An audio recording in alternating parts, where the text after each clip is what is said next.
Morning, happy Sunday. So excited to be here with you guys. I've got some fun ideas and things to show you.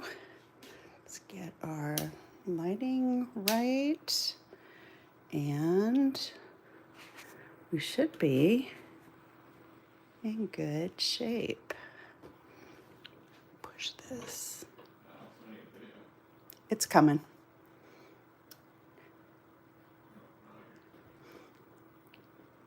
Good morning.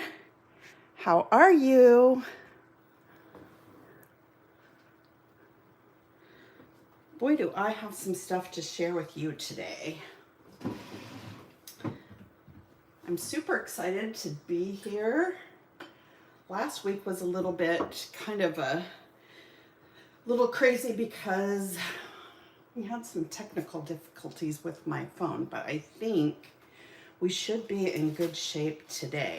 And we also had some technical difficulties with my die cutting machine, and come to find out, after getting a new machine, now likely it was my plates, but I wasn't able to get my plates here in time, so I picked up a manual die cutting machine, which worked seamlessly, and so that's good.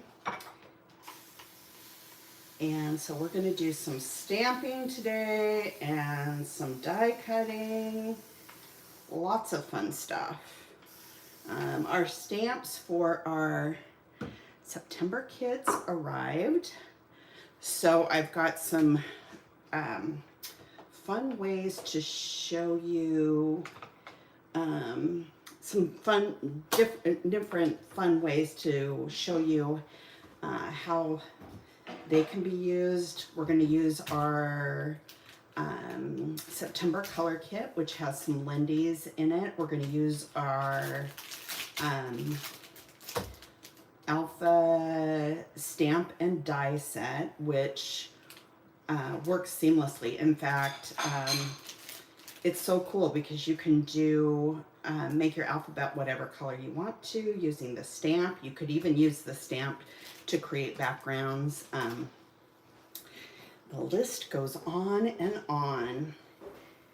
So, could you do me a favor? Could you get my laptop, or even the iPad would work? Let's see. So, a couple of different things that I want to mention regarding Lindy's. So our September color kit includes Lindy's magical shakers, and they work better or best using a clear gesso. Put some paint brushes over here because we're going to do a little painting. Move this over here so that I can reach it. So much stuff on my desk.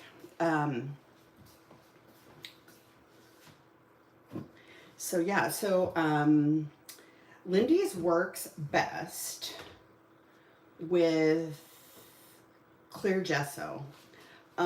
It also,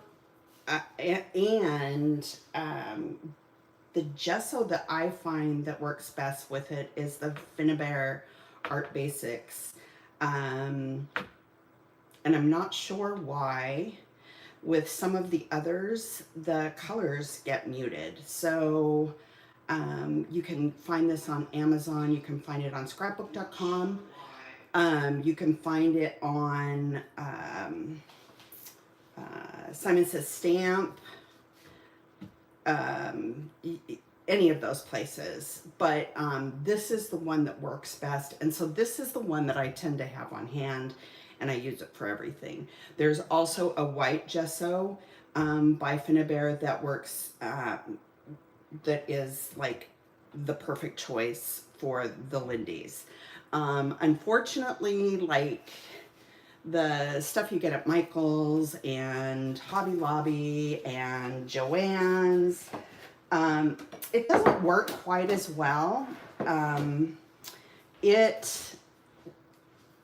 Those are the ones that tend to get muted colors, and you can add as much color as you want onto your paper and onto your project, but the colors just don't shine through. And Lindy's has beautiful colors, so you want to get the most out of it. So having the right products to use with it is really important. So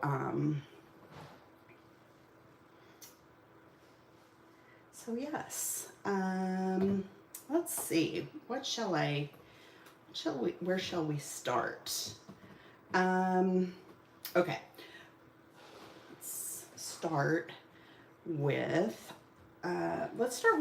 our color kit, and let's mess with the Lindy's first, and then we'll do some of these other things. I'm gonna set this aside.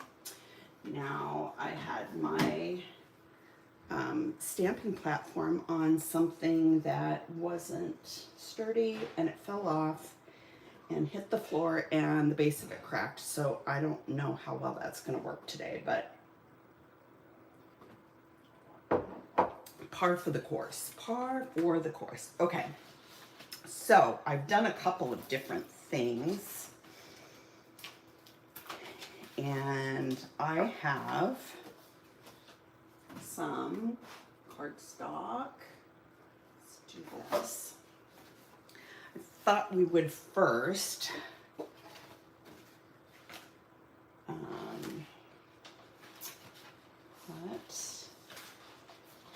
cardstock with gesso. So this cardstock has been primed with clear gesso, and this cardstock is untreated.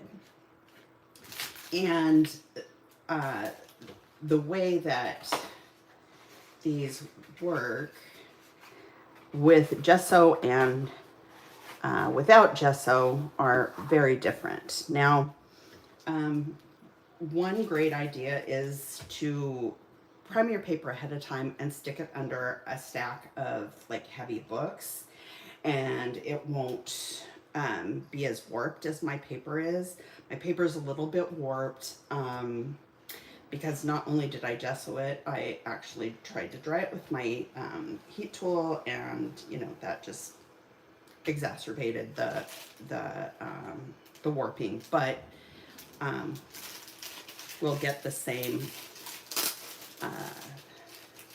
We'll get a good result from it anyway. This is the gesso that I used. I used clear gesso on this one, so I'm going to keep my gesso here. And these are the Lindy's Potters that came in our September kit. So I'm going to, every time I hold these up, I always hold them up and nobody can see them. So, so we've got Cafe Terrace Tangerine, Portrait Blazer Blue, and Gustav's Gold Leaf. And all three of these coordinate perfectly with our September kits, and they'll also work really well with our October kits. And honestly, you can mix and match colors from previous kits as well. And the nice thing about subscribing to our color kit is that you get something that you can use over and over and over again. Now, I am going to zoom in just a little bit so you guys can get a really good look at what I'm doing. Now, the Lindy's works very differently than the, use my craft knife. I think I used to have a little scoop, but I don't know what happened with it. Now these, actually, I don't need to do that because these have sprinkles or shakers on the top, so you just sprinkle them out. So let's kind of, actually we don't want to mix blue and orange, so let's do the yellow here. And kind of put some out there. We'll do the same thing on the non-gessoed cardstock. Okay, so that was the Gustav's Gold. And you look at the colors oftentimes with these, and the colors in the bottle or jar don't often represent what color you get after you add your water. So this one is the Cafe Terrace Tangerine. And this one is a finer. This one's a flat magical. So this one doesn't have any sparkle in it. So there's that one. And this one is also a flat magical. Now the gold is going to have some shimmer to it. This one is the Portrait Blazer Blue.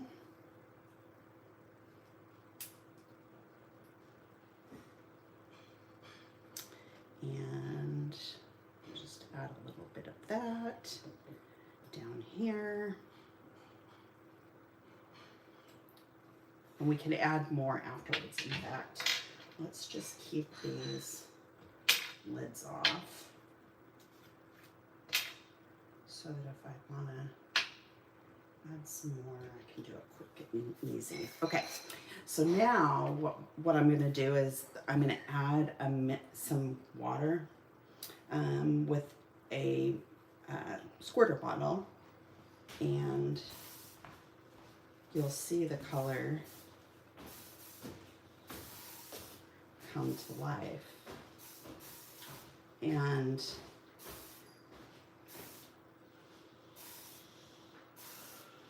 in the paper, on the paper with the gesso, the color will float and blend on the paper. So we've got some, so you'll get some really cool colors. I'm gonna grab a paper towel so that we can kind of prevent from getting some mud. A bunch of, but the colors are beautiful. I love. Okay, so you see how they just kind of blend and bleed on the gesso. And in fact, if you felt like you have too much water or you don't necessarily love what you did, you can lift the color. I mean, not all of it, but you can lift quite a bit of it with a paper towel if you've got gesso on your paper. And then you can kind of start over. You can see some areas where I may have missed with some of the gesso, but you can do that and you can lift it and you can start over again. Now, so let's add the water ahead of time over here. And you can see there's still powder that wasn't activated. And then you can be more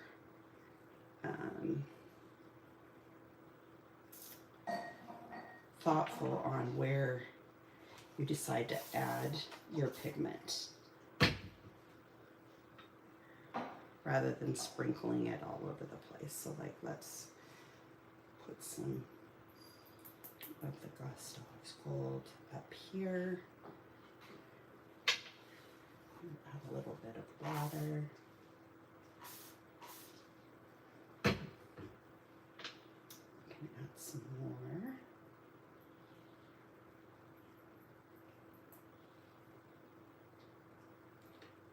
And the gold and the blue will make it pretty green, I think. And then we'll add some pink up here. And I just want to kind of keep this blue from blending. Now the trick with watercolor, and if you're familiar with watercolor, your color is only going to go where the water is. So it kind of follows it like a stream. So if you dry up or remove the puddles of water in between different areas, you won't get that color blending in those areas. And then if you want to mix the color up a little bit better, you can use a paintbrush. But I kind of like the granular look of this. Let's add like a big wide paintbrush. Because you don't, I don't want to make it like overworked. If you want to just, you know, kind of get some of these the powder to dissolve, you can do that. But I kind of like the way that the color sits on the paper. Okay. So I'm just going to set this one aside. And the other thing to think about too is you don't want to overwork your background. So for instance, some of the things that you see when you get like when you see a really beautiful mixed media background is you get that depth of color, and in order to do that, you have to dry the layers. So for instance, we've got some pink here and some yellow, and just to get that depth of color, you dry it completely, and then you can add more paint and more water on top, and then that color builds, because once this dries, it sets. So you won't get the same, you won't get bleeding like you get when you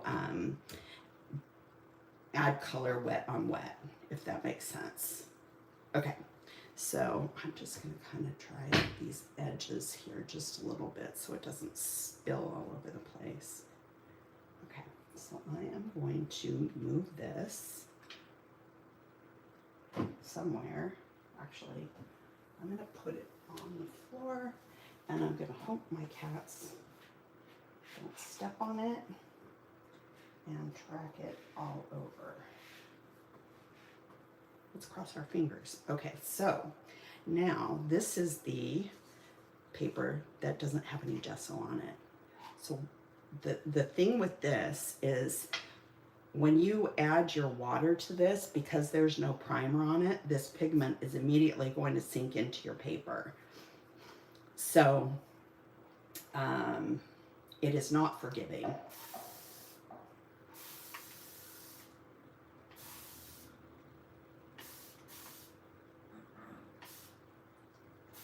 But it also gives you a different...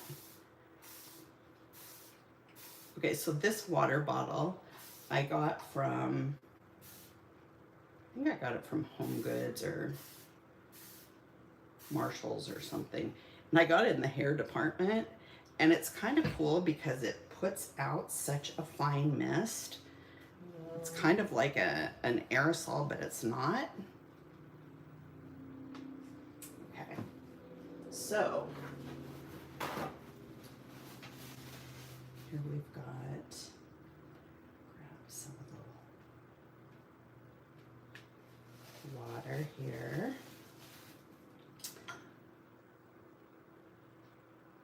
Might add, just kind of mess with a paintbrush just to kind of have some of this bleed a little bit. But you can create a background like this. In fact, I think it would be pretty to get that little bit of this green in between the blue and the yellow.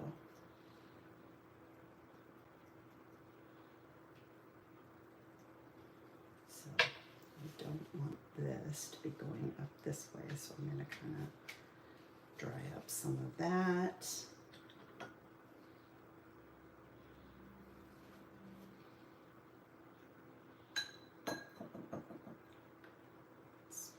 And some of this here, and we'll get some orange.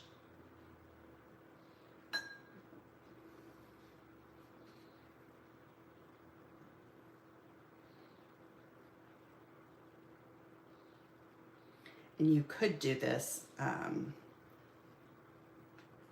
one color at a time. So put the blue down, dry it.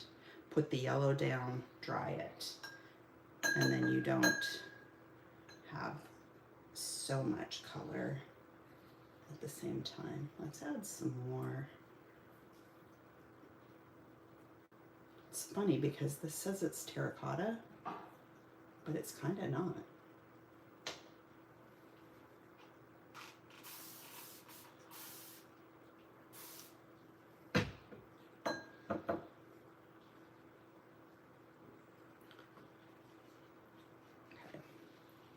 So that's adding it with water. And because this paper has no gesso on it, even if I pull this liquid off, the color is in the background. And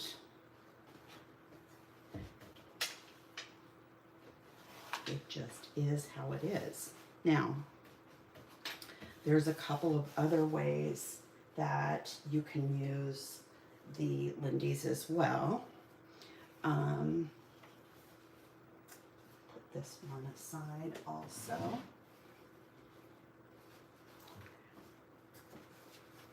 Lots of paper towels today. Okay, so you can see, this is just regular cardstock. This is untreated, right?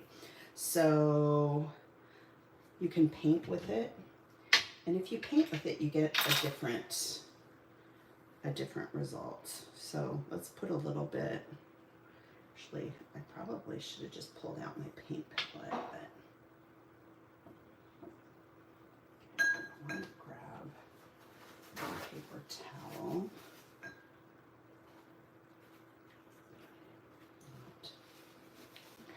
So we can add a little bit of water. And this way you can control how much pigment you've got, right? And if you add a little bit of water to your background,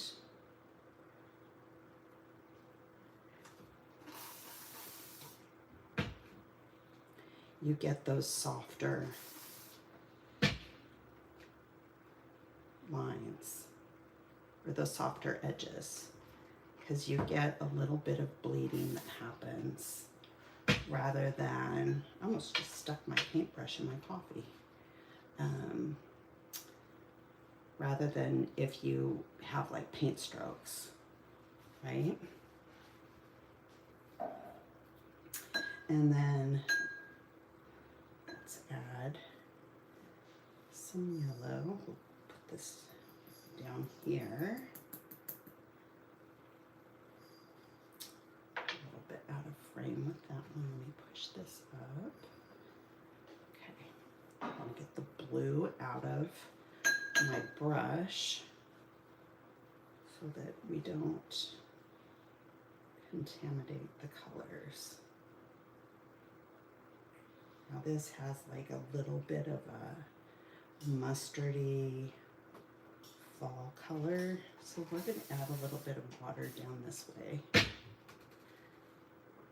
And you can see that there are multiple colors in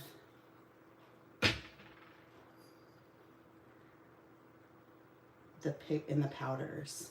But when you paint with it like this, the different pigments kind of dissolve, and so it becomes more of a solid color. I'm going to dry that up just a little bit so that when I move the color around here,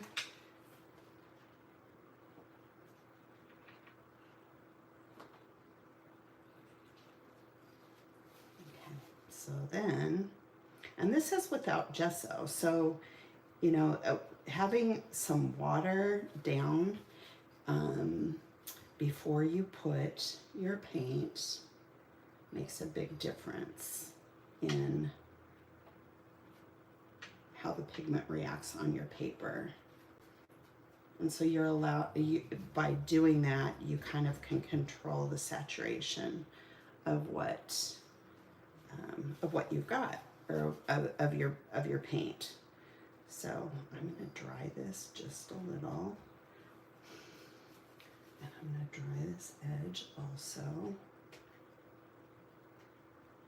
Kind of dry up here.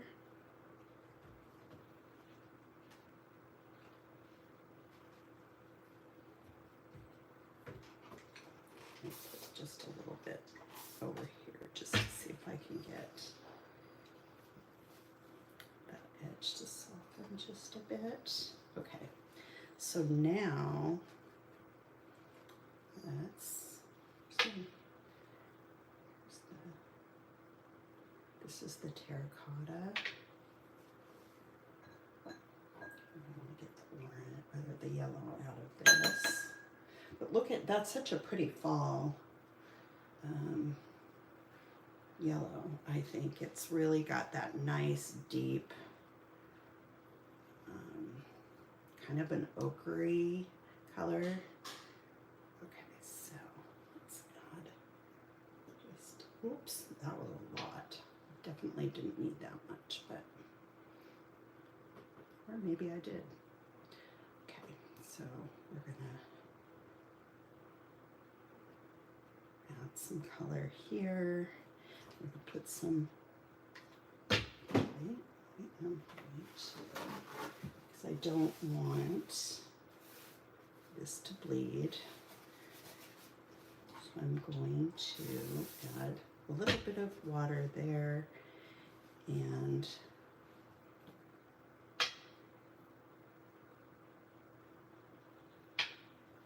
add some paint in the center.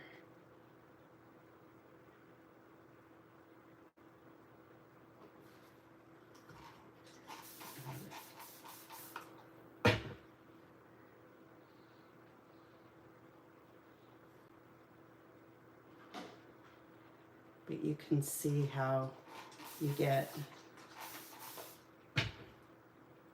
a lot more control.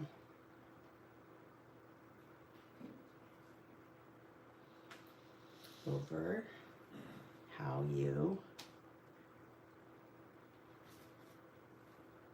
how the color hits your paper and how it blends. Okay.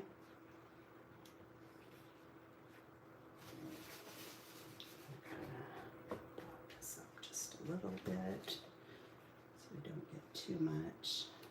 I do want a little bit of blending there maybe. And the other thing to think of when you, granted I know that these are 8.5 by 11 sheets, but same would work for a 12 by 12. And I've got some of those as well that we'll work with. So I'm going to pull this one aside, but let's, so we don't make a huge mess and get color where I don't want it. But you can see the difference, right? This one had no gesso on it. We just added the, sprinkled the pigment onto the paper and then just added water. And we didn't really have any control over how much, we were kind of at the mercy of how much powder we added. So this way we had a lot more control by adding the pigment and a little bit of water and some water onto our untreated paper and painted the pigment directly onto the paper. Now we can kind of do the same thing. I have another, this one has gesso on it, okay? So let's try that same effect with the gesso. Actually, I'm going to, this is that Post-it tape that I tell you about all the time. I use it for my dies. Lift this up a little bit, and then that way make sure that, but it'll kind of hold this a little bit more flat. Okay, so let's do a little bit of the Gustav's Gold. Here we're going to do a little bit of the blue, Portrait Blazer Blue, and a little bit of the Cafe Terrace Tangerine. Okay. And this one, since this one's been gessoed, I'm not going to add the water ahead of time because the water isn't going to absorb into the paper. It's going to float on top, so I'm going to avoid a little bit more color here. Okay, and let's just add a little bit of pink, and then we'll add some color and kind of help direct the pigment around just a little bit. But this kind of allows you to do this in kind of a more controlled fashion, right?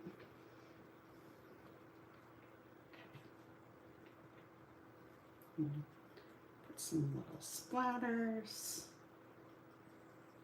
because splatters are always a good thing. Come back in and do some.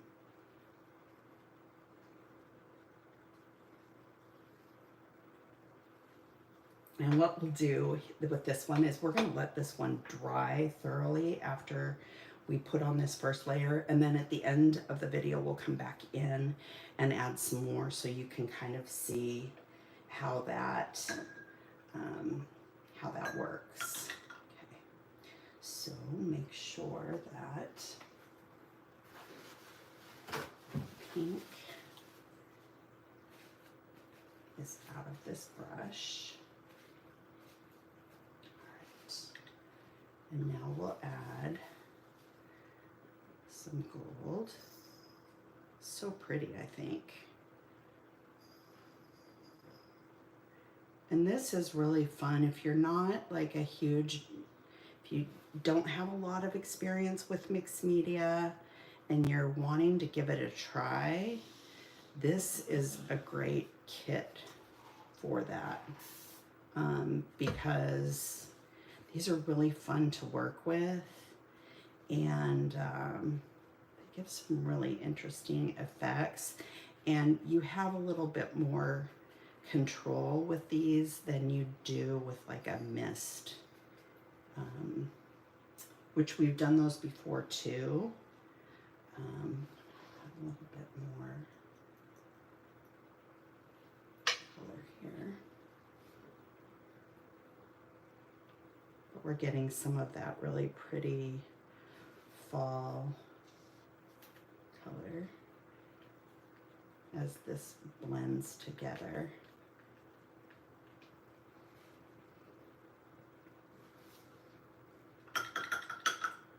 Okay, and now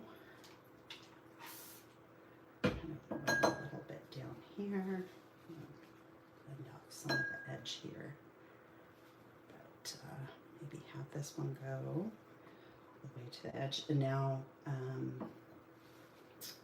let's add some of this blue, which is so pretty, right? So we'll put that down here. You get just a little bit of blending towards the top. We'll add some water here.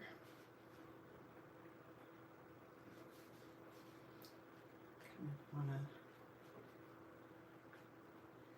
control where this goes a little bit. I'll add some water down this way so that it bleeds. But you see how that water, where you put the water, it directs where the pigment goes.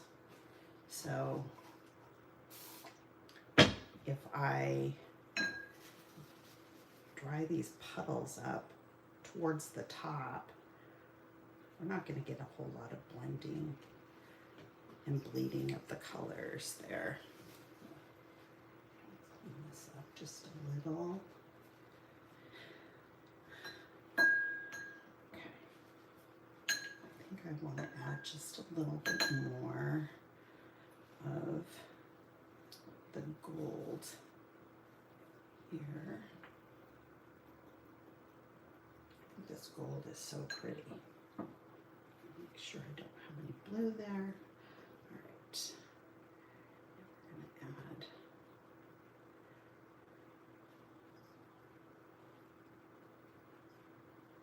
some more.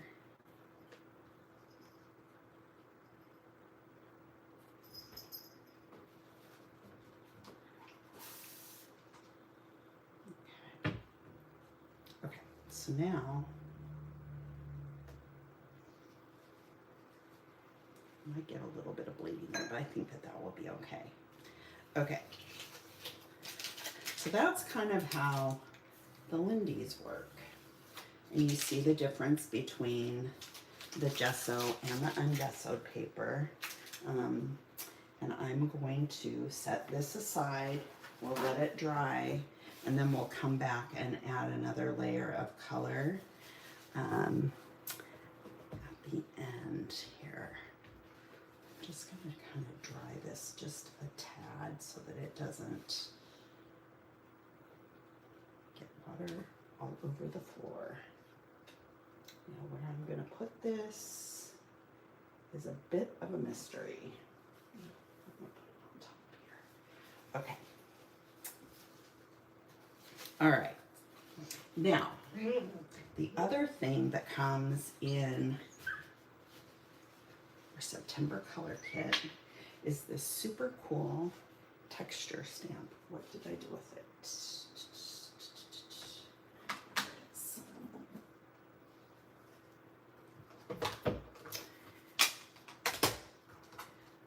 I have it on a stamp block here. And I don't know where the one in the package is. Oh, this is what it looks like when you stamp it. So it's not meant to be like a pristine image. It's got a lot of distressing inside, so it's going to be kind of blobby and and distressed. But it makes for a very cool,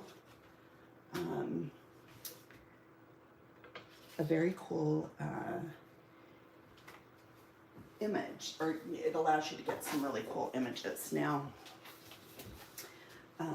so you can create a background with this. We can, let's try, these were from our August color kit. And these are the Pink Fresh Studio, let's say Indian Summer color palette. There's persimmon, clementine, apricot, and peach fuzz. And so you can take these, let's go with something a little bit softer. So this is clementine, and I'm going to add that. Now keep in mind, with your new stamps, you have to season them so that the ink will sit properly on the surface of your stamp. When the stamps are manufactured, they have kind of an oily finish, and so washing them with soap and water, but mostly just stamping them over and over and over again. So if you just take whatever ink you've got and just stamp the image over and over and over again. I also have heard that if you use like an embossing ink, like Versamark or something like that, and you stamp with that first and then clean your stamp, you're gonna have better luck. I didn't try that, but if you guys decide to try that, let me know how it works for you. Okay, so here is a sheet of cardstock, and we'll just add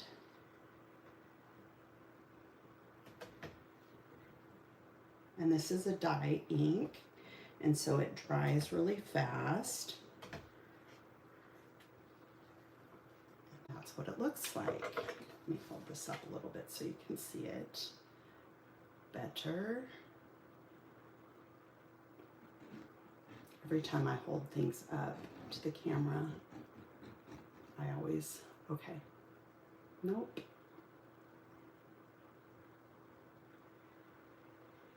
Okay, here we go. So you can see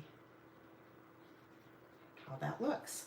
And so let's do one in that color. Where is my stamp cleaner? These are the stamp chamois. Actually, they're car chamois. I got them from Amazon and I cut them up into smaller pieces. So they're nice because they're lint free and you don't end up with like lint and blobs on your stamp. Okay, so this one is the apricot.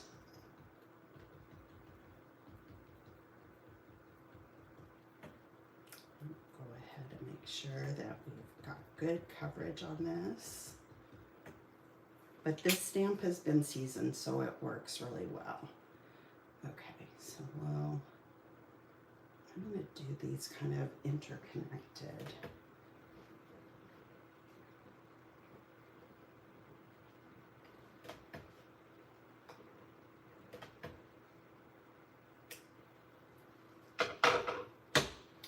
And then next, I'm not even going to bother cleaning it.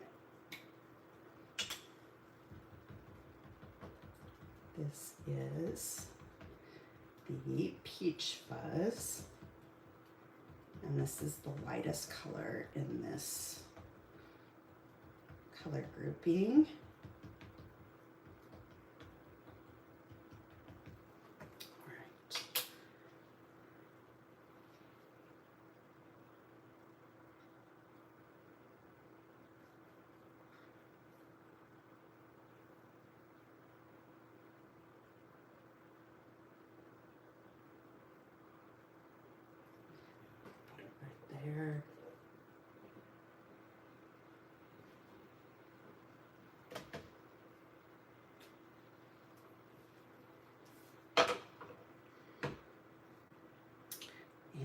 let's do another one with this.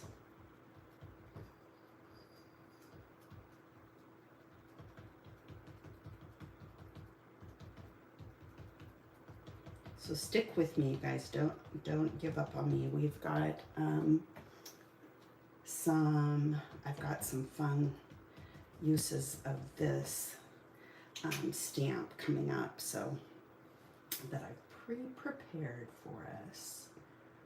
Okay, so let's ink.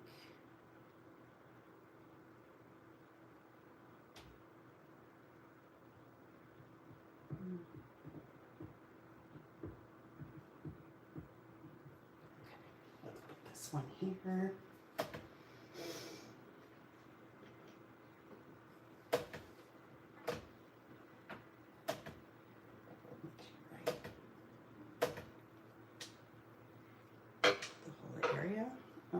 Oops, same color. That's all right. If I put the lid on these, I'm gonna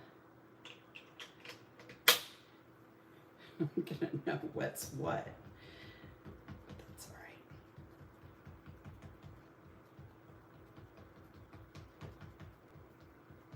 We have this last one, but you can totally use this as a background, right? And imagine how, like with the holidays coming, because this isn't like an obvious alphabet pattern, you can use this for your holiday. Like if you do December Daily, this would be an awesome stamp to use with your December Daily or your Christmas cards even, because it gives that like mixed media look.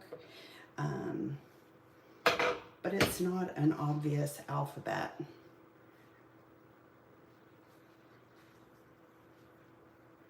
I'm going to put the Clementine. I'm going to have, and the thing with these, when you create a background, oftentimes, like, I always like to kind of stamp off the edge of the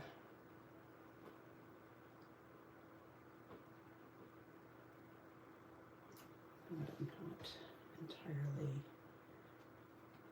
a little bit more.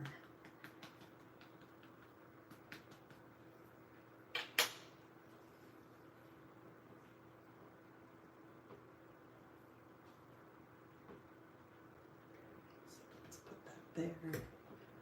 Stamp off the edge of the paper here.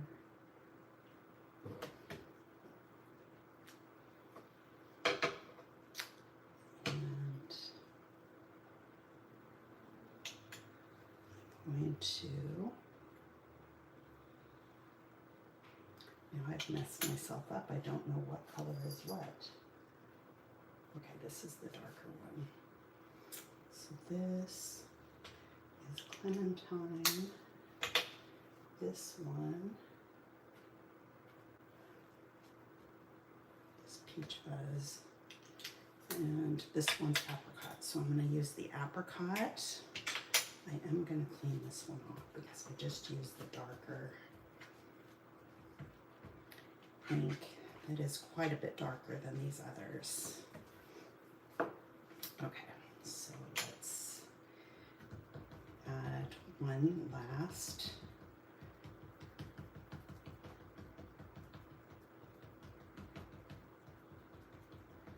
Okay.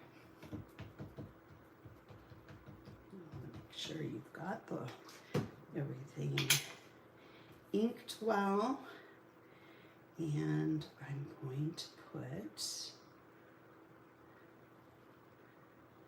I'll kind of turn this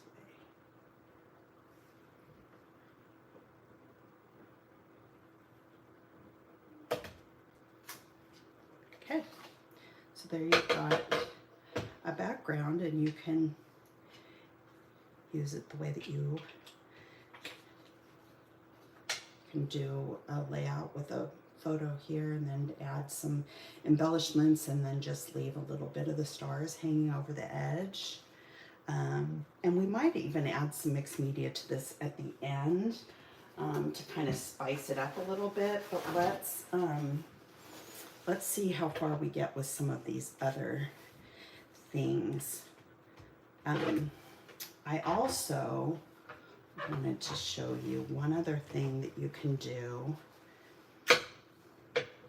with ink cubes and a stamp like this. And if you have any kind of a texture stamp, let's just use this. This is a scrap. Pull this out of the way. Take your stamp pad and let's start with, we'll do two different ones. Let's start with the peach fuzz on top.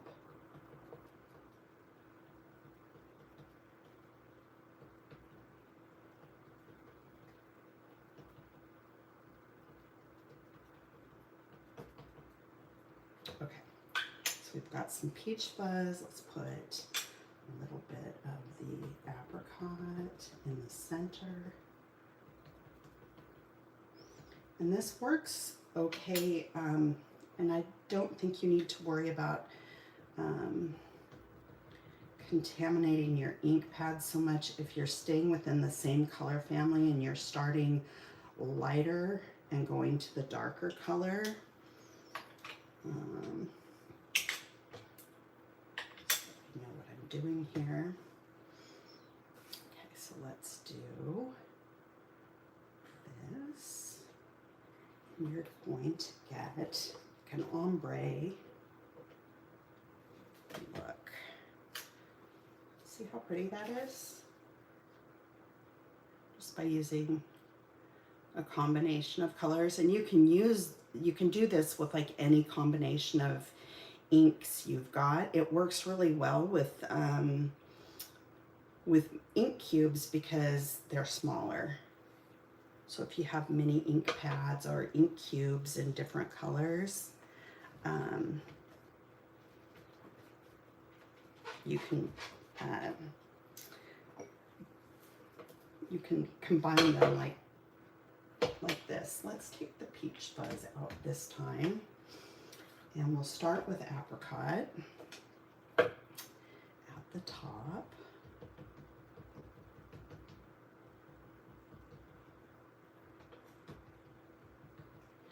And then we'll go to clementine. Kind of do that along the middle. And then we'll do some persimmon at the bottom.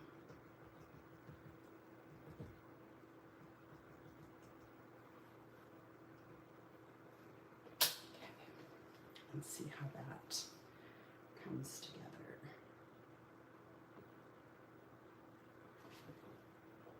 And if you have a stamp press, you can use that for this kind of effect. Look how cool.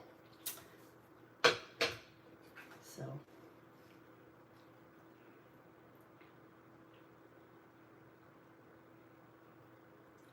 these are really cool. So you get an ombre look with, if you've got a collection of ink pads, and these particular ink pads were included in our August color kit, and they'll work perfectly with the color kit from this month and the kit that we've got for this month, or September, I guess. So let me show you another thing that you can do. Let's clean this off, and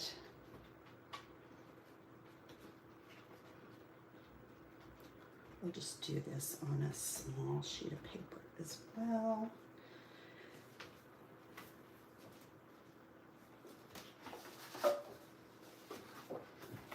Right.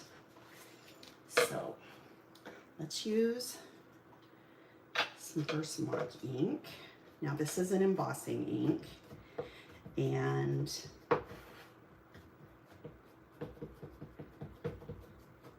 you use it to heat emboss. Okay, so let's just take this, and might have a little bit of orange on it because I didn't clean the stamp exceptionally well, but that's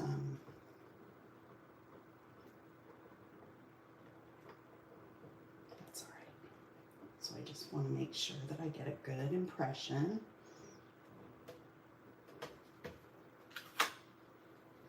Okay, so now what I want to do is I'm going to take some clear embossing powder. This is Lindy's clear embossing powder. You can use whatever clear embossing powder you happen to have on hand. And with the Versamark ink, the embossing powder sticks to the stamped image. So I don't know if you can see that on camera. It's got a little bit of a different texture to it. Anyway, so what we're gonna do now, and you'll have to forgive me for the noise, but let me do this first before I make a bigger mess than I'm already making.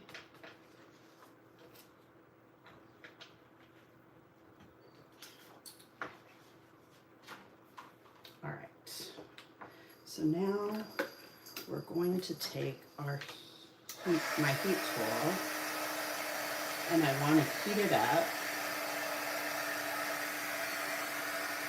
And now we're going to heat emboss.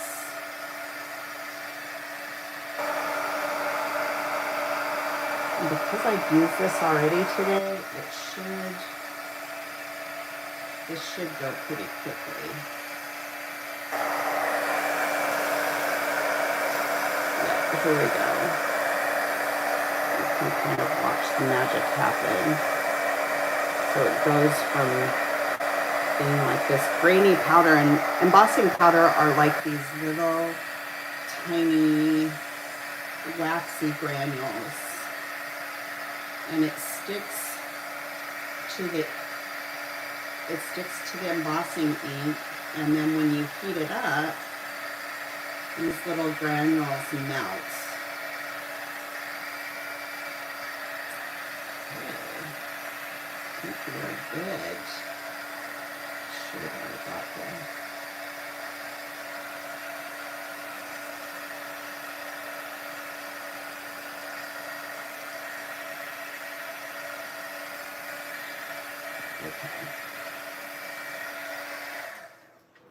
Okay, so I think you should be able to see this, maybe slightly. We can get it in the, oh, there you go. So it's all shiny. And this will work as a resist. So what we'll do here, this is paper that has no gesso on it, and let's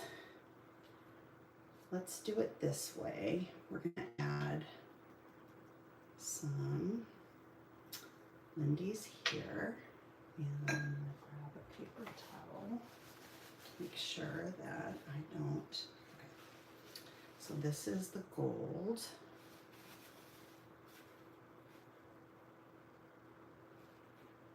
And I've mixed that up. I'm going to add a little water here. And we're going to add some Lindy's over the top of this. And what happens is that the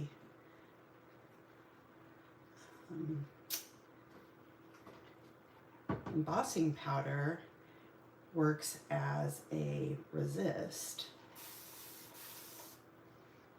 and so let's just take, so granted there are going to be some little holes in here, but the star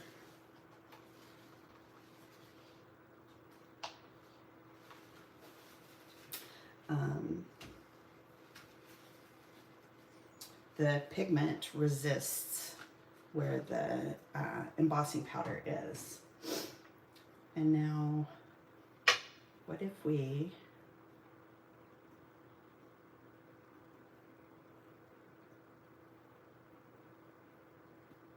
oops, we lost one of my lights. The battery power on these isn't great.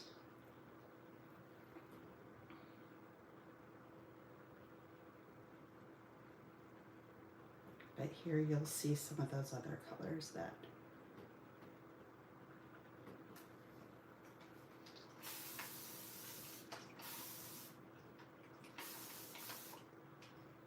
okay.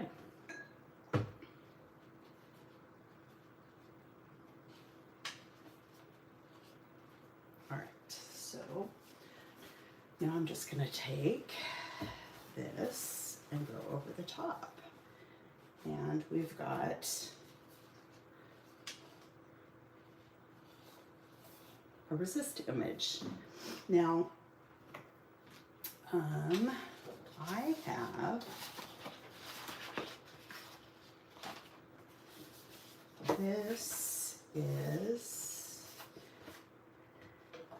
these are stamped stars on a 12 by 12 background that have been stamped on a background that has gesso on it.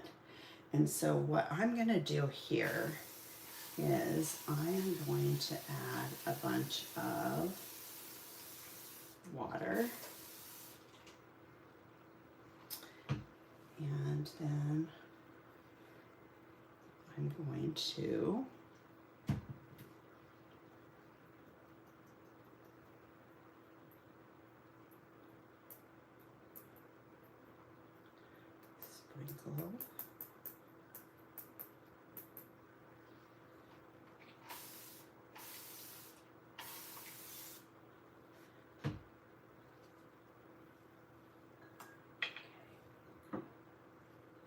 sprinkle some powder on it.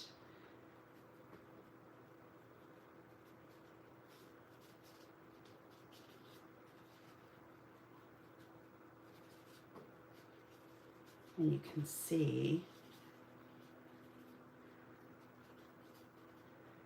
how it resists where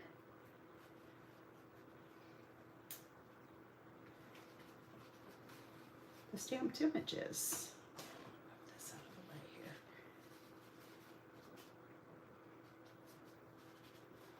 Okay, so now we'll add some of the pink.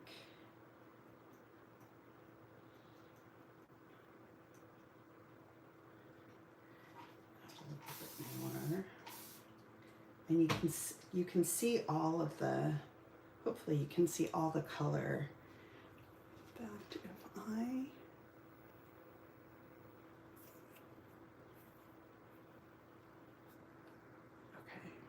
I just want to zoom in here really quick so that you can kind of see the detail.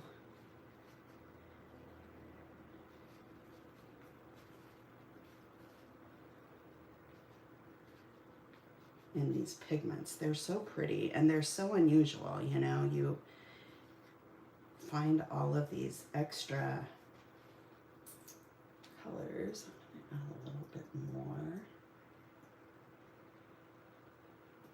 of the gold up here. I feel like it's got a little washed out. But I love how the pink, I guess it is kind of a terracotta when you add a little bit. Let's try and keep the yellow up towards the top. I'm going to let some of this blend together a little bit.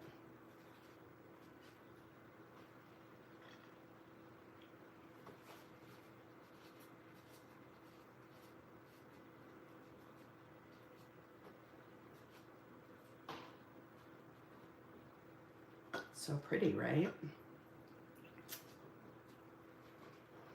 All right, so now let's add just a little bit more of the pink here.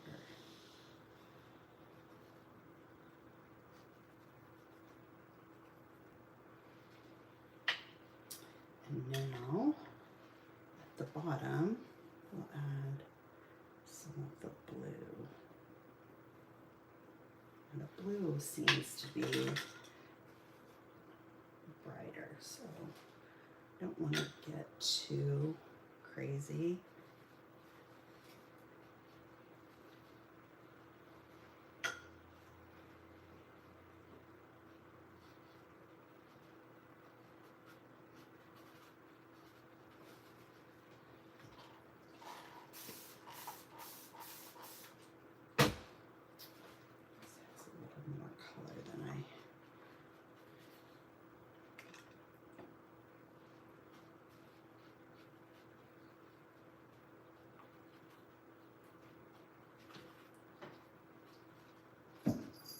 So my daughters and I watched, gosh,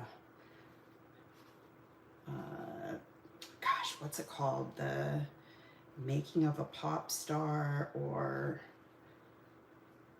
anyway, it was a new series that was on Netflix, and we watched the whole thing yesterday afternoon and then into last night. And it's about this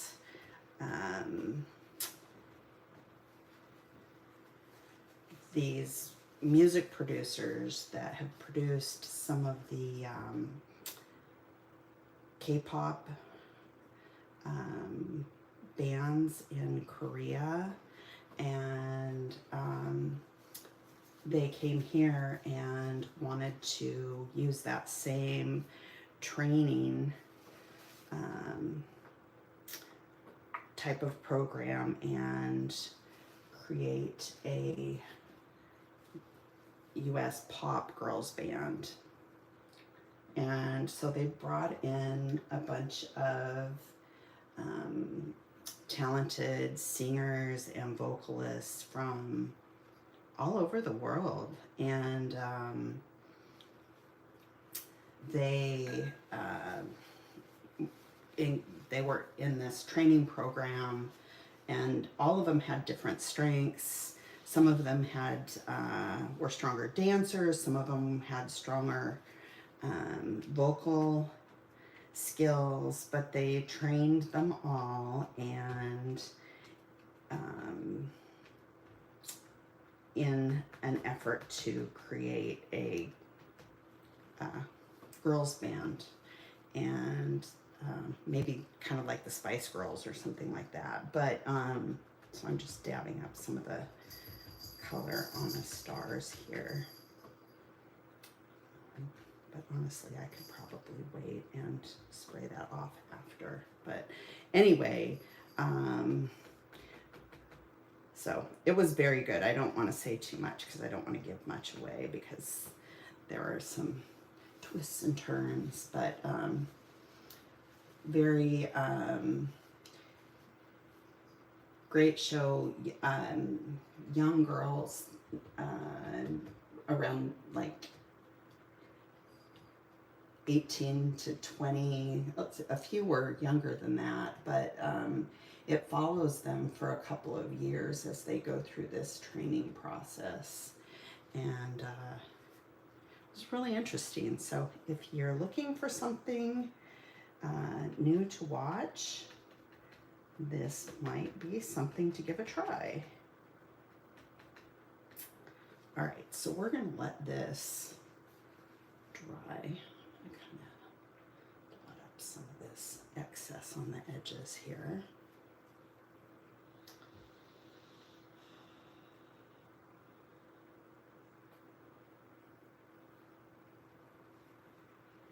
So how many of you are mixed media fans, and how many of you find mixed media terrifying?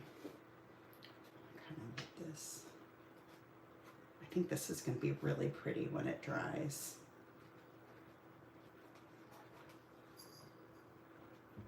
Okay, so let's let this dry just a bit, and then let's bring, this is one of the ones that we did earlier. Dry up some of that extra, but that's one of them. And then this was the one that had gesso on it that we sprinkled directly onto the cardstock, I think. Yes. Okay, so we're going to leave those alone for a moment. Let's actually, since we've got this here, and I'm in the mode of adding some, let's take this gold, and I'm going to sprinkle a little bit down the center here. I don't want a lot of it. Maybe go a little vertically or horizontally on towards the center. Okay. I'm not going to do much to this. The only thing I wanted to do was add some water.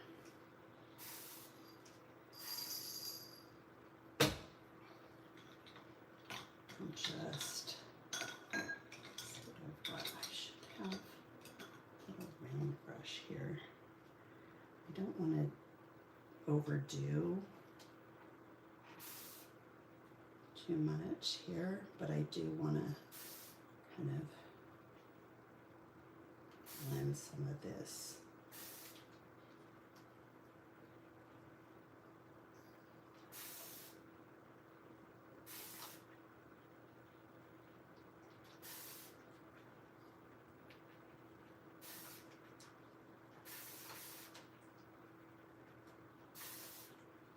But this creates kind of a cool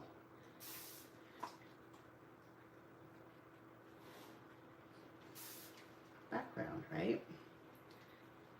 And then we'll just let this dry for a bit. I don't want to add too much water. I kind of just want to leave it as it is.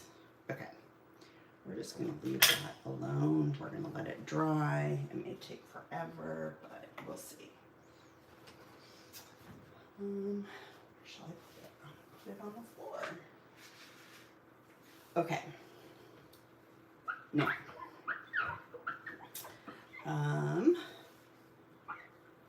let's see, what else did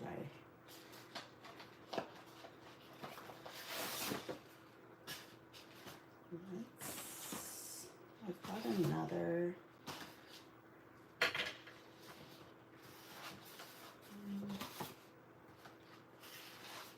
I have another one of these that has,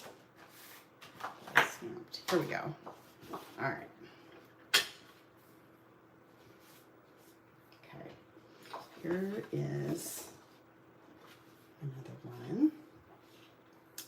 And I have this idea of cleaning my brush really well. Now this one is not gessoed, so I think what we're going to do is we're going to paint on this one, and let's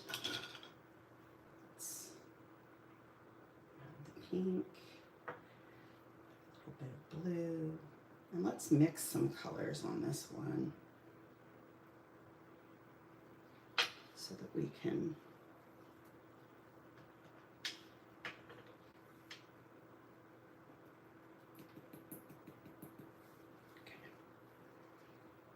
alrighty. Just add some water there, some water there.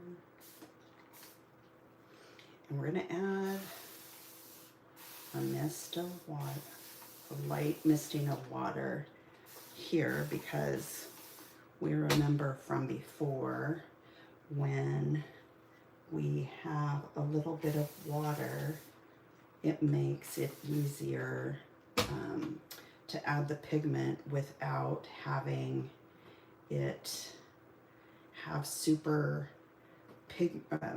saturated edges and like strong brush strokes. So what I'm going to do is I'm going to add the pigment on top of the star. These have embossed stars on them, and they're stamped in kind of a diagonal pattern. And I may have,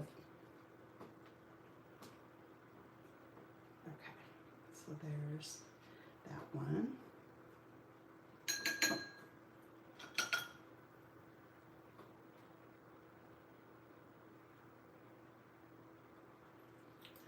Then we'll kind of blend into some green here.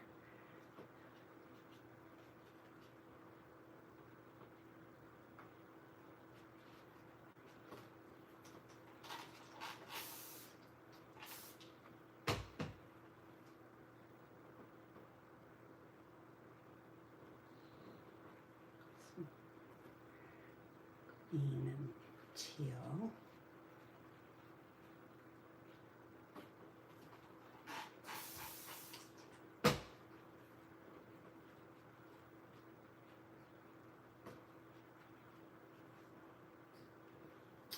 Okay, and then we'll kind of move into more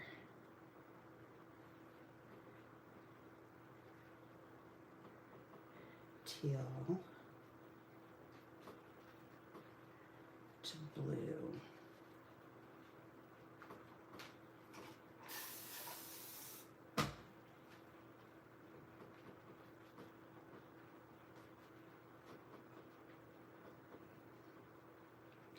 This one, we'll put some more blue down towards the bottom.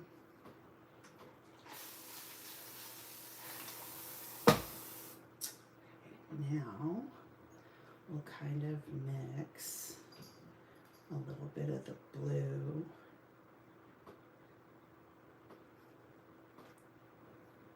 this is going to be brown. No, we're not going to do that. We're not going to do that. We are going to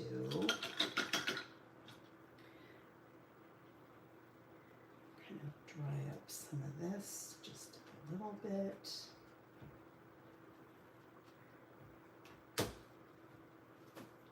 It's weird because sometimes that pink, it looks more pinkish, and so I was thinking,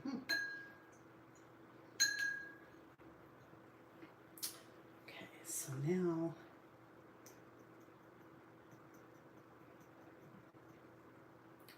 let's make some more yellow.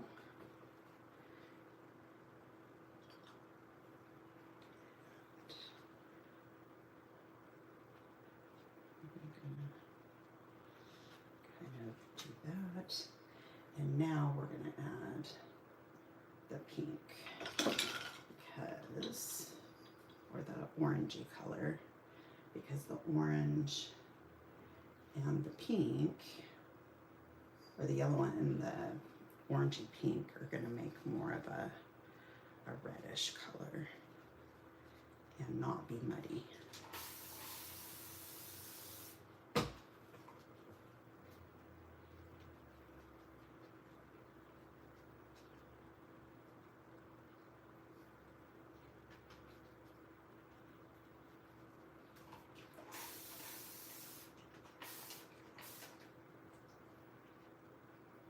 Right. And they can kind of go this way, and they can kind of go that way.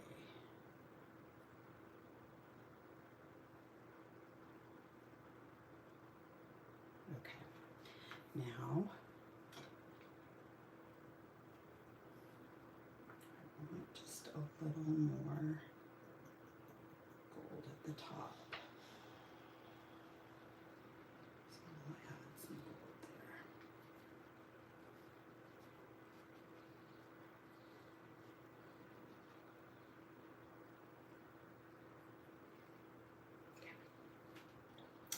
I think I like it. All right, now we're gonna clean this up, and we're gonna try, I'm going to, just because, okay,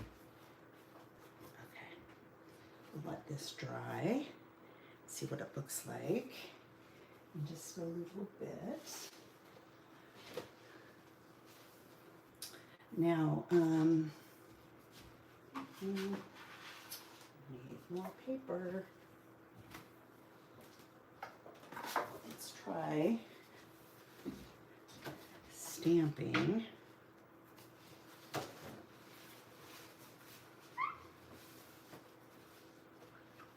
Just don't want this to be too wet. Right. So now we've got all of this color.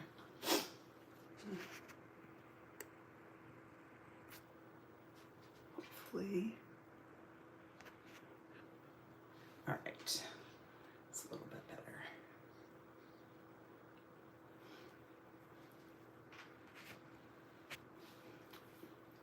Okay, so now we've got all this color over here.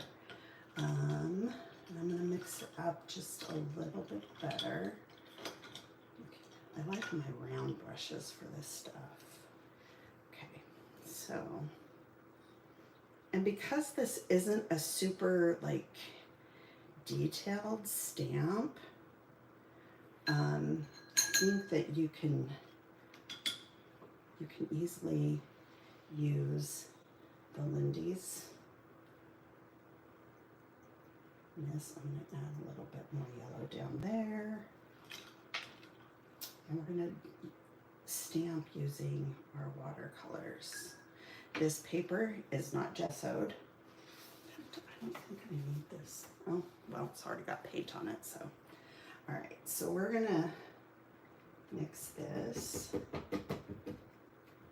in the center. And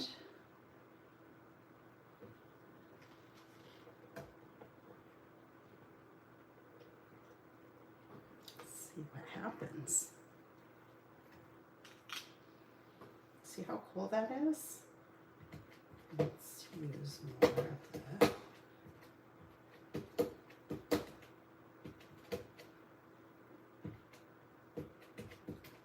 So you don't have to just use your stamps with ink pads. There's a lot of different things that you can do with them. Okay, so let's do this one, and we'll overlap it just a little bit.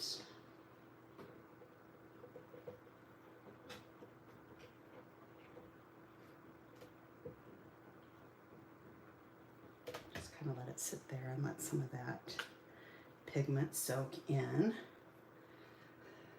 And then let's do some yellow. mix this up just a little bit more.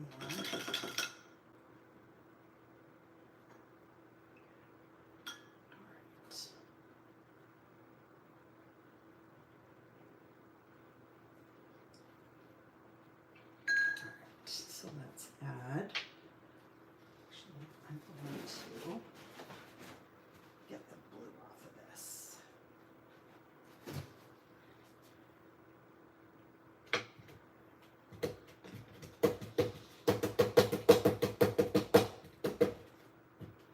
Add a bunch of pigment to it and some on the bottom too.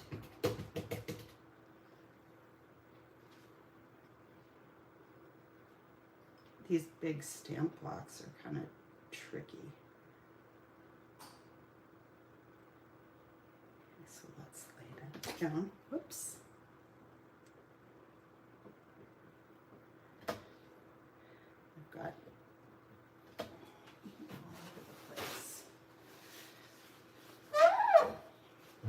Clean some of this up so that I get this back in frame here.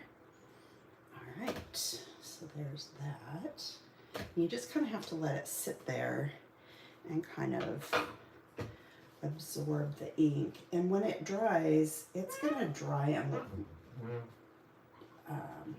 the color's gonna look different than it does when it's wet. Let's add some pink, or that orangey color,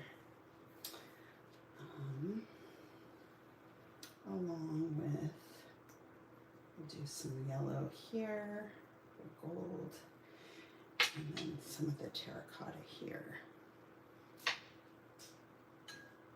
Okay, so we've got the gold here, and the terracotta here, and a little more. Okay, so we'll kind of mix those together a little bit.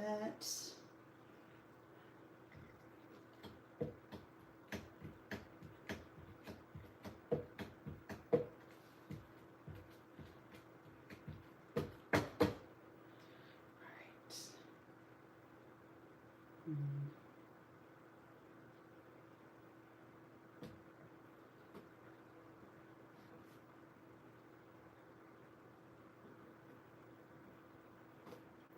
let that soak in. And then we're going to do a pink one at the bottom here.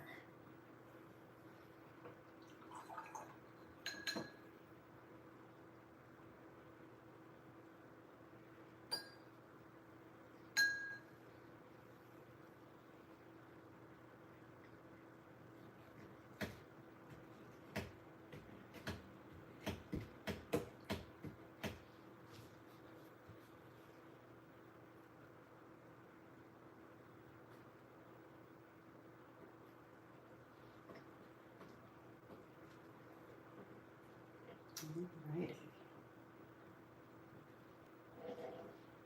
See how pretty that looks? Well, I didn't get a great, but you know what? Because this is what it is, you can do it a second time. Hopefully I can get that edge. So. And when this dries, we'll take a peek at it. Now, so let's move on to something else quickly, and we'll kind of finish up here. The one thing that I did want to show you was how you can use the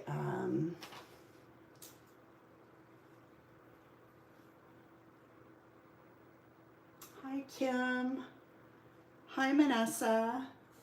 Glad you're here. Okay, so I've got, let me stay on track here if I can find the other things that I was working on. Okay, so this is a stick and stamp mat, and it works great for ink blending. And you can put it, I think that they have little platforms you can use with them. But I'm just gonna kind of take some random letters. Now you can do this, let's see, I don't even know if I can find,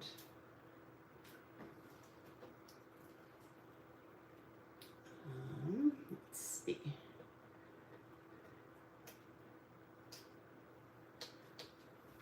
Have a, where did I put my letters? Here they are. I've got a bunch of them.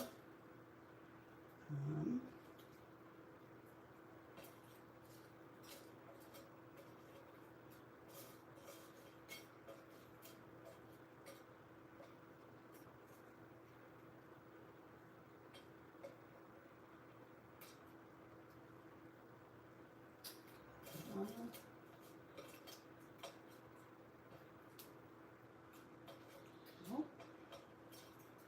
All right, here, let's do this. Here's J. I saw an O. Where did the O go?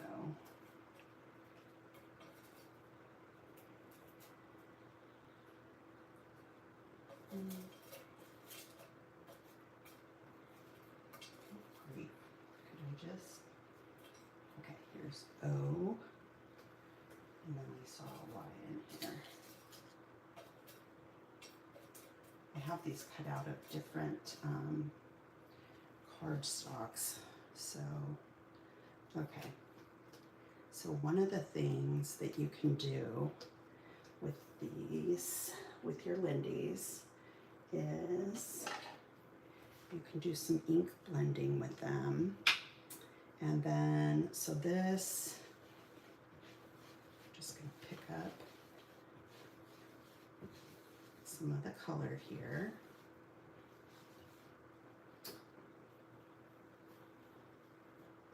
And see how it sticks to the mat. So it allows you to color your alphas really easily. And you, when you're using something that has a lot of liquid like this, you want to be kind of gentle with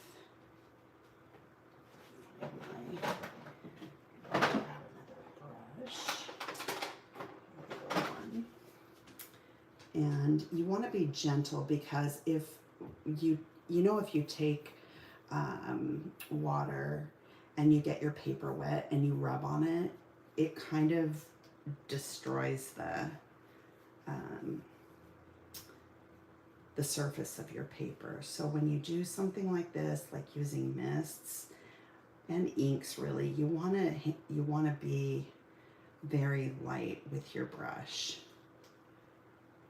So when you peel these off, you've got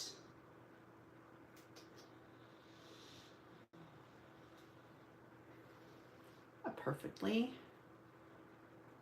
colored set of alphas. And the other thing to think about too is if you cut these out with white cardstock and you just have a ton of them in like a little bin, and you wanted to have more dimension.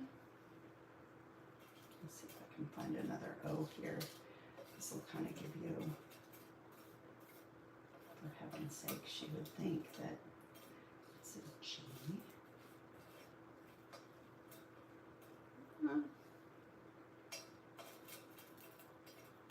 Okay, this is an O.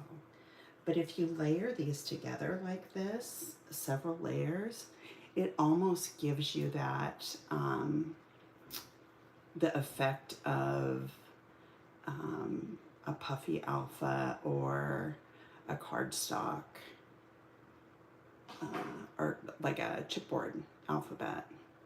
So if you just layer them over one another, you do like maybe 3 or 4 layers, you've got like a really sturdy, nice, solid alpha with some dimension to it. The other thing that I want to show you is, I'm not going to do this today, but I do want to show you the stamp. Let's see, where's our alphabet stamp? I've got it here in my stamp press. So this is our alphabet stamp here, and this is the coordinating alphabet die. And this die, you stamp, oh, see, there's my broken stamp platform. I'm not happy about that. But you just take and you stamp all of the letters at once, and the die is a solid piece. And once your alphabet is stamped, you can layer this over your alphabet and line it up and run it through your die cutting machine, and you get a set of alphas that can be any color that you want. I did these in gray, but it shows you how perfectly that the die lines up with the stamp. So if you haven't picked this up, it's definitely something that you want to grab. We're going to have some additional stamps coming up around the holidays that will allow you to stamp and add texture. So we'll have like some maybe some stripe or some little tiny polka dots that will allow you to create some different styles of alphabet using your stamp and die. And in fact, if you did this, so let's say we've got like the O here is done in 2 separate colors. You can make little drop shadows with your alphabet when you lay them down, because you're going to be able to have multiple letters of each alphabet, and you can create a drop shadow, which is kind of nice, or just a 2-tone alpha. So that's kind of a cool thing too. So let's just quickly pull all of the things that we've made today and take a look at them. And all of this stuff was made with our color kit in one way or another. So first we did the sprinkling of the pigments directly onto our paper. Wipe this up really quick so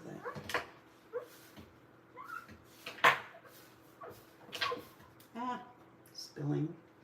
Okay, so this one was with gesso, and this one was not. So the colors on the one with gesso are a lot more vivid, and we didn't blend them as much, so you don't get a bunch of this bleeding. And like with this one, we could add some more pigment to kind of get some more dimension in color, but I really like the way that this turned out. And the thing is that you have to remember when you do a mixed media background, even if you feel like it's a hot mess and it's not something that you want to use, keep in mind that by the time you add your photo and other things on top of it, you're going to cover a lot of it up. So you're going to, like for instance, if you were to add your photo, like a couple of photos on top of this, you've got a lot less of that saturated color than you might think you would. And so then by the time you add some embellishments and stuff like that, a lot of that's going to be covered. So don't shy away from using your mixed media backgrounds. The other thing that you could do is if you had, like for instance, even this one, but you want to make sure that they're entirely dry before you try to die cut these. You could use the alpha dye and layer it across your mixed media backgrounds and run them through and get some really cool mixed media alphabet. And you know, you can lay them here, you can do it this way, so you get like a bunch of different colors. You could do it on this one, which would be also very cool. So if you have a bunch of mixed media backgrounds laying around, take your alpha dye and cut them up, or any dye for that matter. You'll get some really interesting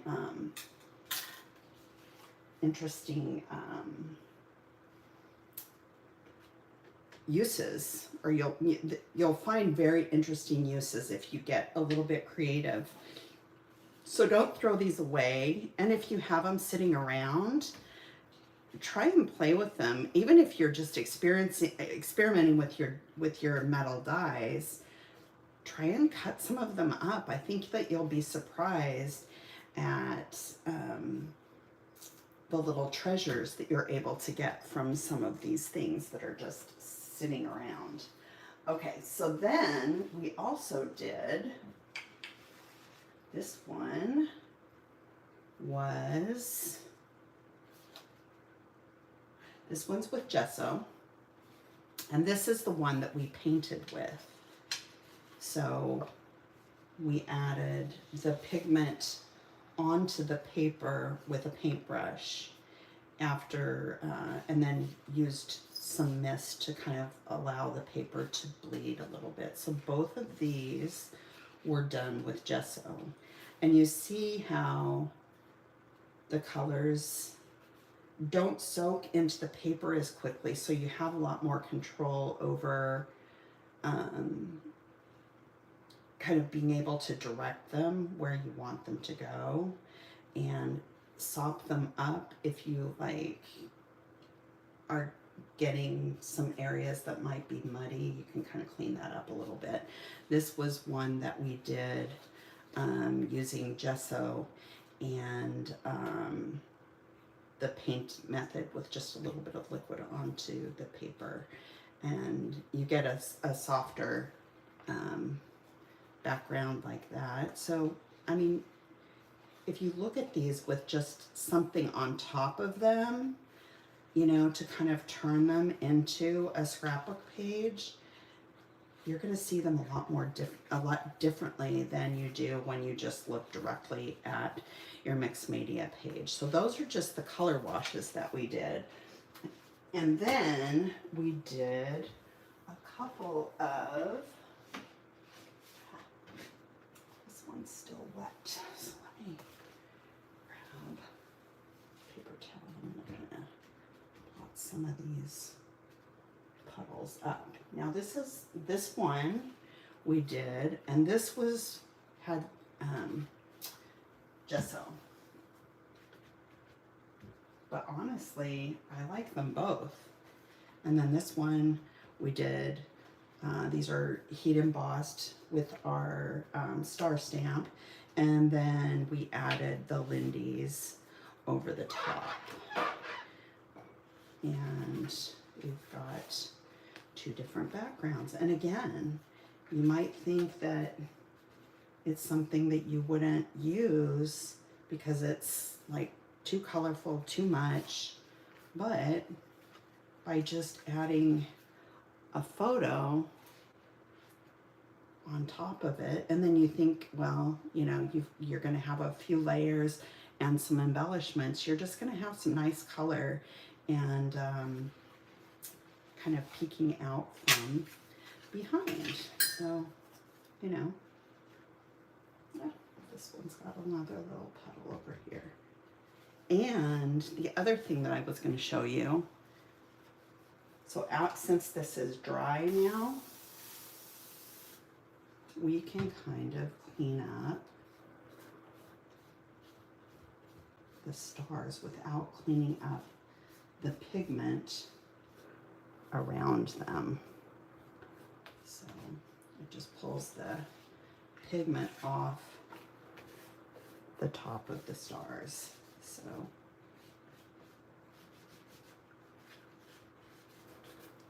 you get to see the star itself a little bit better. But you know, you still have pigment where the little holes are, which is super cool, I think.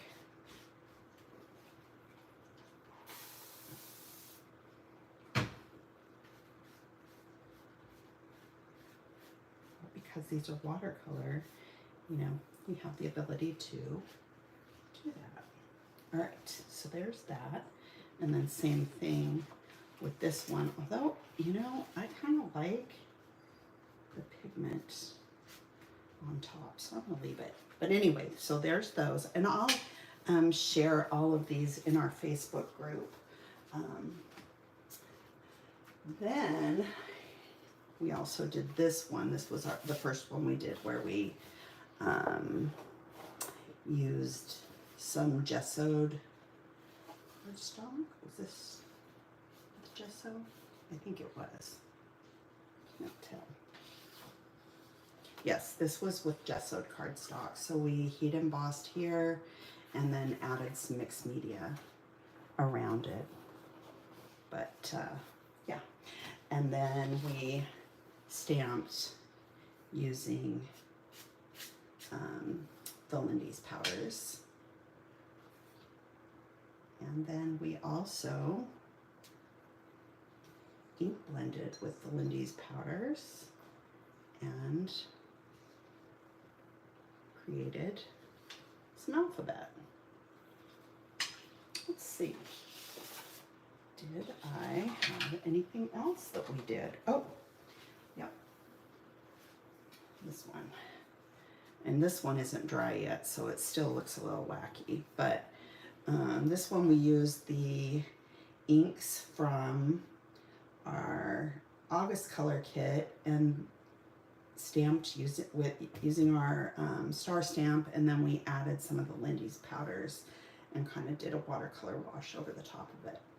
So that gives a different look as well. So I think that that's about it. So I hope you guys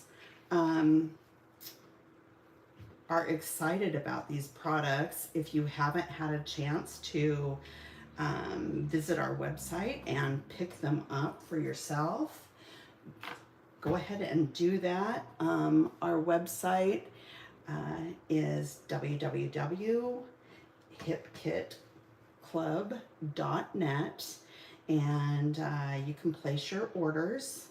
And all of these products are shipping now, and we'll be revealing our October kits right around October 1st. So that's coming up in just a very short period of time, and we've got some really cool dyes and mixed media. We'll continue to show you some great ways that all of these products can be used as we move into fall and into the holidays.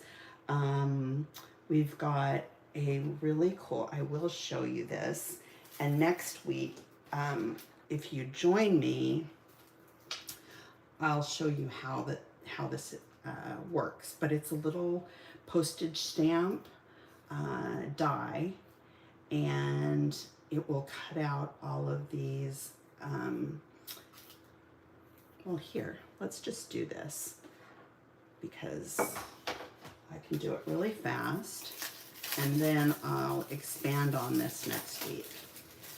But so this hasn't been revealed yet. It's not shipping yet, but it will be shipping with our October kits.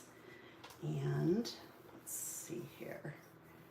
This, I need a piece of cardstock. Okay. So the new die cut machine I have is a Gemini MIDI, and so far I like it. It's easy because you don't have to mess with all of the different sandwiches that go along with it, right? So you put your paper down, you put your die on top. It's almost like an embossing folder a little bit. So, and then you feed it through your machine. Sorry about this, I'm a little awkward with it because if I broke my hand, well, I sprained it severely a few weeks ago. And, okay. So what this does is, actually,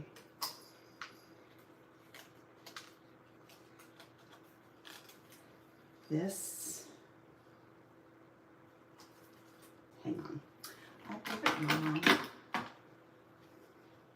These need to be cut.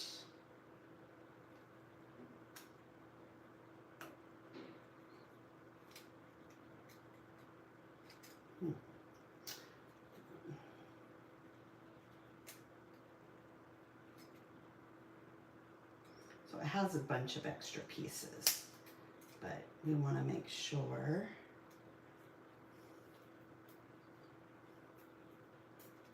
these can come out like this.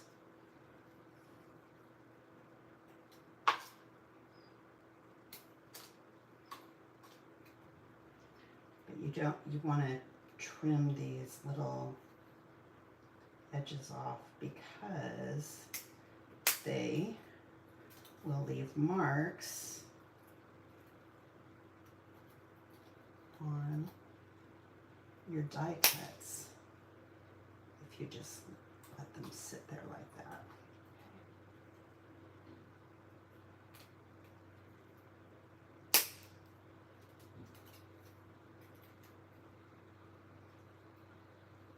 Boy, you thought you were rid of me, right? This one. And if you just have some wire snippers, it's super easy to do this.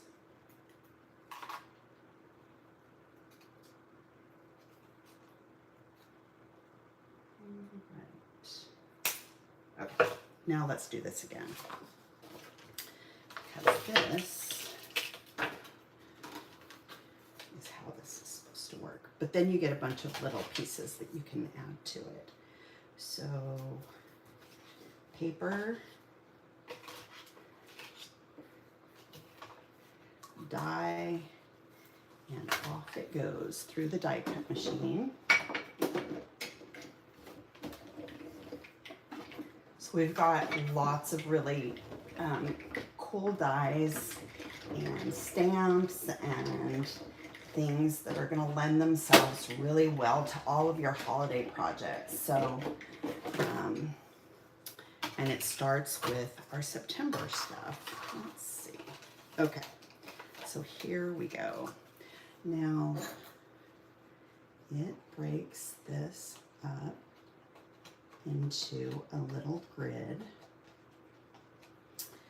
and we'll have some stencils that go along with this that will allow you to stencil. I should have done this with the dryer sheet and tried that to see if it works with all these little holes, but this doesn't take long at all.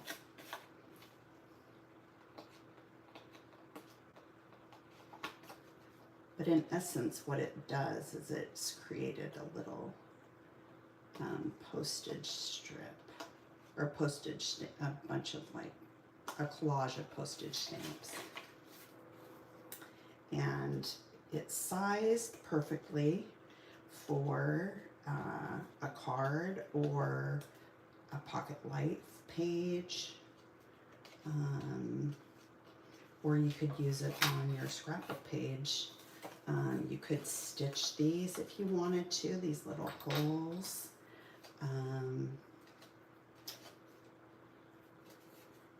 But you've got, let's see if I can grab a piece of paper that has a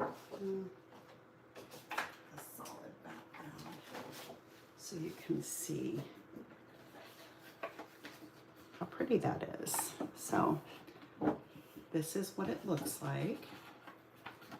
And it's sized so that it works great with like our, got so much stuff laying around, but like our, if I were to, our little,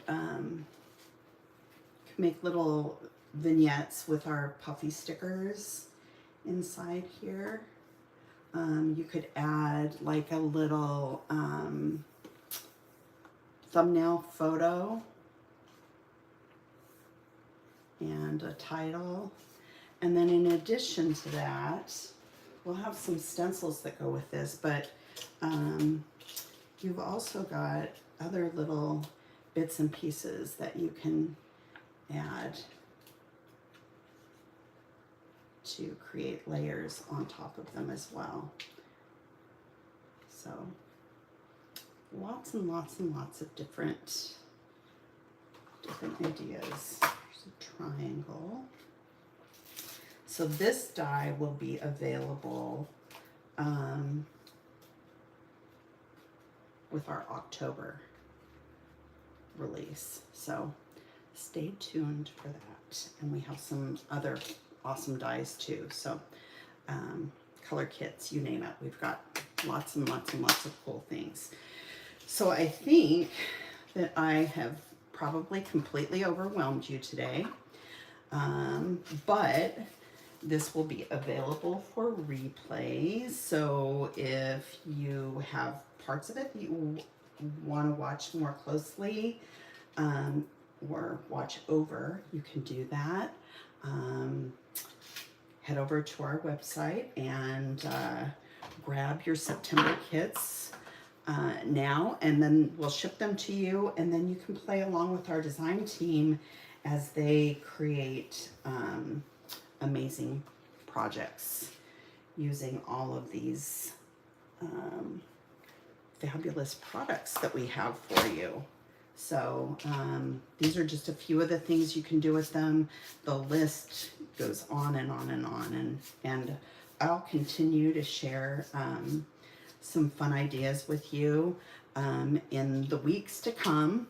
Leave a comment below letting me know what you prefer, whether you prefer videos like this where I show you different ways that the products can be used on projects, or whether you'd like to see a project from start to finish, similar to what Natalie does on Wednesdays. So Natalie D'Souza is doing lives a couple of times a month on Wednesday at 11 o'clock a.m. Pacific Standard Time. So be sure to join her for her lives, and then I'm going to continue to be with you here on Sundays We've also got regular process videos on our YouTube channel. We've got shorts on YouTube that have quick inspiration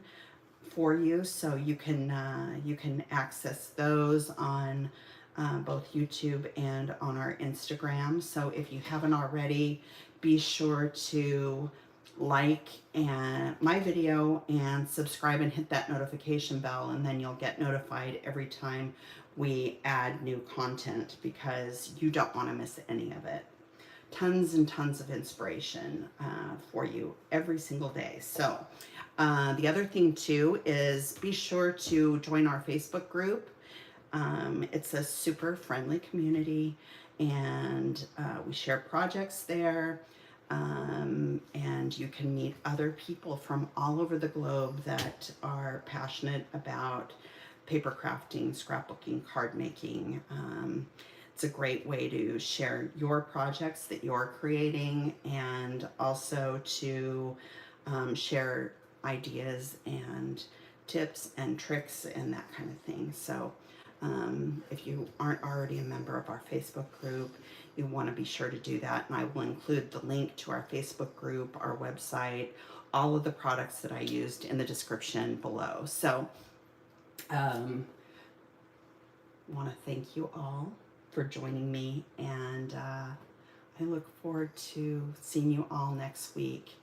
And until then, I hope you guys are able to find some time, either today or at some point this week, to make something pretty. I'll see you next week, guys. Bye.